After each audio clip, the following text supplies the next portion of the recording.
What is going on, my YouTube friends, my Patreon friends, my Down Under friends, man? Y'all showed up, but y'all brought the goods though. Y'all brought the goods. The thing is I like the numbers are cool, man, but like the band was this L.A.B? That's how it's pronounced, right? L.A.B. This is another request from my friend Rob Shields putting me on this. I appreciate the support, my friends. You can check me out on Patreon. I got a PayPal link as well if you want to send me some requests. I ask, like, I'm in Canada, so maybe just like put a couple in the description so that if one is blocked here or one doesn't work here, then I can upload another one for you, right? Because yeah. Anyway, I'm gonna pull this up, man. I'm excited right out of the gates. I watched the live one. This is a studio one. I don't really need to have this one transparent. It's just a studio thing. Filters, defaults, close. Okay, come on now. Let's do this.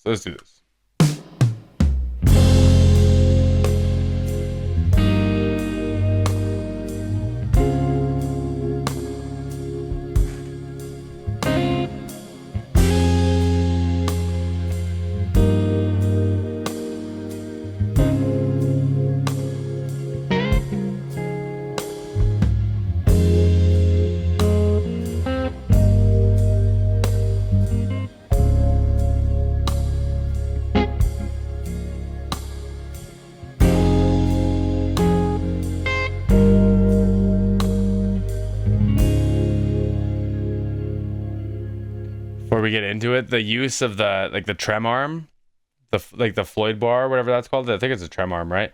The whammy bar, I guess. It kind of matches the organ, the rotary on the organ. It's just stunning, man. It's just stunning. And I know I wish I could see who was playing what, because I know there's a ton of instruments going on. There's also a beautiful stereo image going on too, man. We'll talk about that in a bit. I want to hear this. I'm assuming it's a verse. I'm going to say verse, but whatever comes next, I want to hear this.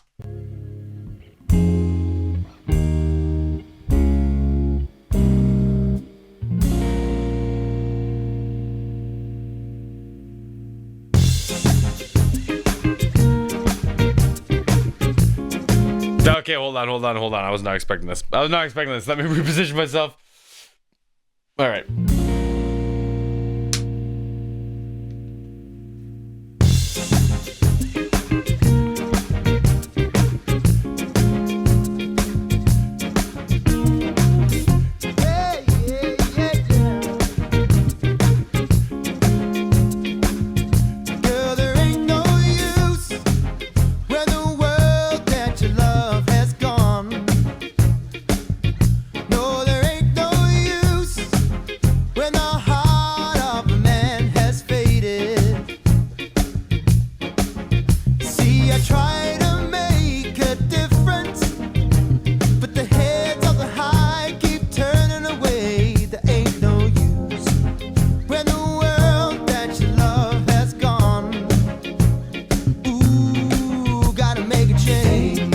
Wow, man, great verse, great intro. I like that Ain't No Use thing came right out of the gates. It's almost got like kind of a bluesy feel to it. You know what I mean?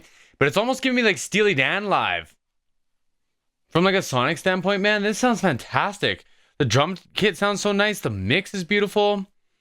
Everything, man. His voice is like, there's some cool stuff. There's some really nerdy stuff going on that I obviously am going to talk about. If y'all are new to the channel, this is what we do. So when you're singing loud, like da da da da da da da da, you don't want that. You want it to sound like it has a dynamic change, but you don't want it to actually have a dynamic change, because that drum's still going, right? There's nothing stopping that drum, or there's nothing stopping that bass. There's nothing stopping all the organs and stuff. So you need the vocal to still sit on top, man. So the recording is fantastic. They use things called compressors, and like whatever the vocal chain is, it goes from the microphone. I have one too. I'll show you at the end of the video. It goes from the microphone down into like a preamp usually, and then for me, it's depending on the situation. EQ compressor, maybe a compressor, EQ compressor. Like there's all kinds of stuff that you can do that will bring up the quiet parts, like raises the bottom line, like the lower part of the volume, and it brings down, within reason, brings down the top stuff. So when you're really loud, da da da da, brings it down, da da da da, either leaves it the same or brings it up, right? And then you can hear the dynamic change, but the volume is perceived about the same, right? So anyways, let's keep going. I heard some harmonies coming. I want to hear these. Gotta make a change. Ain't no use.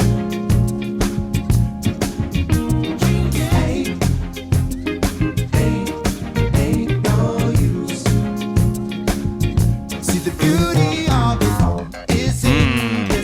was so tasty too. That snare in the open hat. I think. Oh man, if we're being real nerdy, I think he would have done it this way. He could have set himself up the fills and then open hand, where your left hand plays the hi hat. But I imagine that was right hand because it sounded like it was very nib heavy of the stick. anyways, I'm falling into this, man. I'm falling into this. Let me take your hand and we'll fly higher. Sit up on my throne on the higher ground, watching from above. No fools around. It's alright, it's alright. It's alright. Great synth line. It's alright. Ooh, gotta make a change. Okay, before we're gonna do the guitar solo separately. Great section again. Great section again. I think this is an actual bass in the live that I saw. Fashion Dread, which by the way is probably my most listened to song since then. Like for me personally, I don't know how it's doing on YouTube. I don't really look at that, but he was playing the Moog bass, which was so funky. But I think this is an actual bass. It just sounds like it's like finger picking on it. Make a change.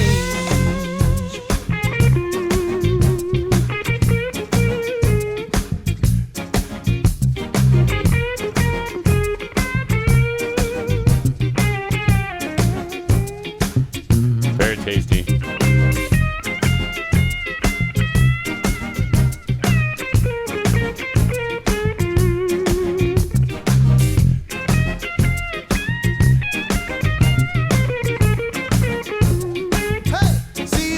Great solo, man. I'm assuming that was a strat again. It sounded stratty.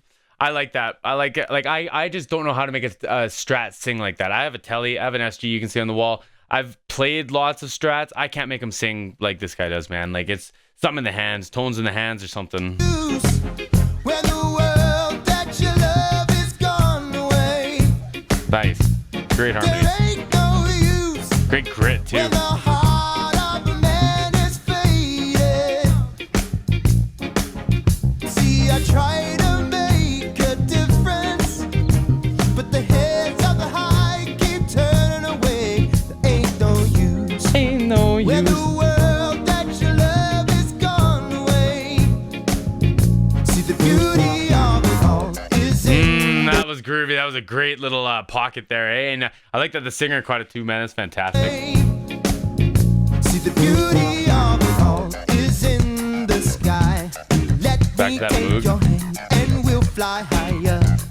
Sit up on my throne on the higher ground, watching from above. No fools around. It's alright, it's alright, it's alright. Yeah, it's alright. Like a Nord or something now. Ooh, gotta make a change. Ain't no use. Man, oh man, we gotta do one of these live too. We gotta do one of these live because like the drummer like singing all that like raspy stuff, and then in that back half of the first one I saw, like I'm referencing Fashion Dread.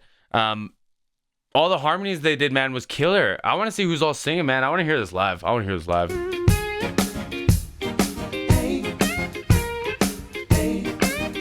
no use.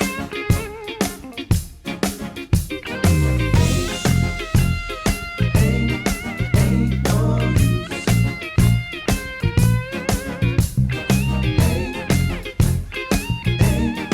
Ain't no use. Great film. Very classy.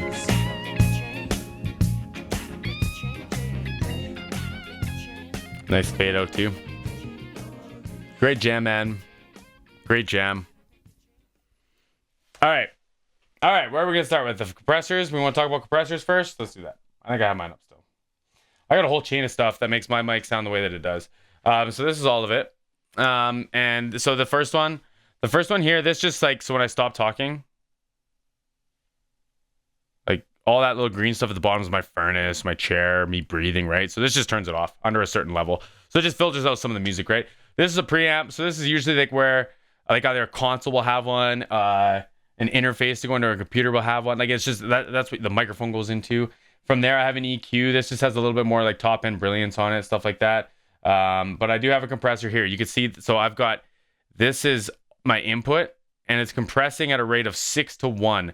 So this has like a built-in threshold. You can set them on a lot of more modern ones, but anything over a certain, oh, my camera's not on me. Anything over whatever the threshold is, say if it's like minus 12 dB, it'll squash it. And in my case, it's squashing at 6 decibels at a ratio of 6 to 1. So for every decibel over, it'll squash it up to 6 decibels, right? And it's just like little things like that get overlooked when it comes to crazy recordings and stuff like this. But I thought that was a great example of a dynamic singer tracked and still giving a dynamic performance in the recording instead of it being lost or buried or something like that, right? And he's such a talented singer, man. He deserves that well of production, right? What else? Anyone listening with headphones or speakers? Y'all got some stuff set up that isn't a phone, or a laptop. The drums are panned really nice too. I feel like my camera is blurry, man. I just focused it too. Maybe not. The drums are panned really nice. So you got to imagine when you're sitting at a drum kit, if you hit a hi-hat over here, it's not the same volume over here as it is over here. And even if you're not a drummer, you kind of expect a little bit of that. So have you ever heard like a big drum fill where it does like all the toms?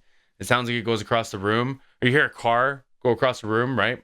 That can happen in just 2 speakers, and they're representing that a little bit in the mix. So they might have a stereo or an overhead setup that's picking up left to right of the drum kit. But when you played the tom over here, it happened over here, and the tom over here, it happened over here, the cymbal over here, the cymbal over here. And it just builds this spectrum, this stereo spectrum over the spread of left and right. You know what I mean? I thought they did a great job of it. I'm just like, I'm all smiles, man. I love that. I'm going to go and I'll probably end up listening to this one now on my own time too. So this is fun. We're going to have to do a few of these so I can get a record down or something. Anyway, my friend, I appreciate the support. I appreciate the request. See you all again soon.